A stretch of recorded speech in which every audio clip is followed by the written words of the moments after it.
Oke, perkenalkan nama saya Namisius Kyun dengan NIM 23K10026. Di sini saya akan mempresentasikan hasil tugas UAS matkul Big Data Analitik. Oke, langsung saja. Pada sel pertama, saya melakukan upload dataset menggunakan fungsi file upload di Google Colab. Nah, next pada sel kedua, saya memuat data ke dalam data frame menggunakan Pandas.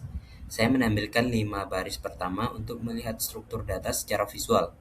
Terlihat ada kolom seperti name, description, text, rating, followers, dan years. Kemudian saya menjalankan df info untuk melihat tipe data dan jumlah nilai yang hilang. Kolom rating memiliki 59 data kosong dan kolom years memiliki 379 data kosong. Karena proses clustering membutuhkan data numerik lengkap, saya hanya akan menggunakan baris data yang ratingnya tidak kosong.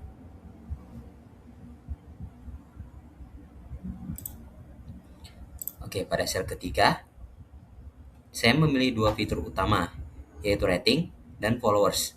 Karena dua variabel ini yang paling relevan dalam menentukan popularitas sebuah manga, kemudian saya menghapus baris yang memiliki nilai rating kosong.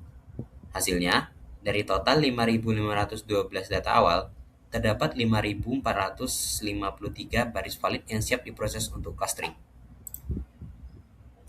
Oke, next pada sel keempat adalah melakukan standarisasi menggunakan standar cluster. Ini penting karena skala rating dan followers sangat berbeda. Rating berada pada rentang 0 sampai 10, sedangkan followers dapat mencapai lebih dari 200.000.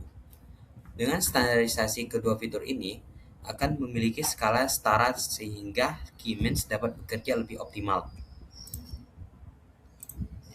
Oke, lanjut pada sel kelima. Saya menggunakan elbow method untuk menentukan jumlah cluster yang paling sesuai. Saya menghitung nilai SSE mulai dari K1 sampai K10. Pada grafik ini terlihat penurunan SSE yang sangat curam antara K1 hingga K3 dan mulai melandai pada K4. Oleh karena itu, titik elbow berada pada K4. Ini menunjukkan bahwa 4 cluster merupakan pilihan yang paling optimal untuk dataset manga ini. Oke, lanjut pada sel ke-6. Dengan jumlah cluster 4, saya melatih model K-means dan menghasilkan label cluster untuk setiap baris data valid. Pada preview output, terlihat bahwa manga-manga dilabel cluster 0 hingga 3. Oke, pada sel ke-7, saya menambahkan kolom cluster ke data frame asli. Nilai cluster hanya diisi pada baris yang memiliki rating valid. Baris yang ratingnya kosong dibiarkan tanpa cluster untuk menjaga konsistensi data. Oke, pada sel ke-8 ini untuk menampilkan scatter plot berdasarkan dua fitur, yaitu rating dan followers.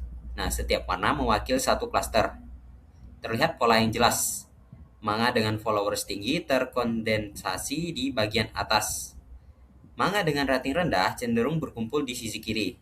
Dan manga dengan rating tinggi tetapi followers sedikit berada di bagian kanan bawah. Visual ini memperlihatkan bagaimana manga-manga tersebar berdasarkan kombinasi kualitas dan popularitas. Oke, pada sel ke-9, saya menghitung nilai rata-rata rating dan followers untuk masing-masing cluster. Hasilnya, cluster 0, rating 8,338, followers hingga 60.000. Oke, dan sebagainya. Oke, pada sel terakhir,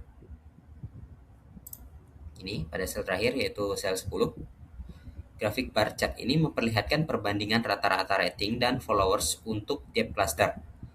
Cluster 0 memiliki followers paling tinggi, menunjukkan manga yang sangat populer. Cluster 2 memiliki rating tinggi tetapi followers menengah. Ini mengindikasikan manga-manga hidden gem. Nah, cluster 1 berada di tengah-tengah, cukup populer, namun tidak menonjol.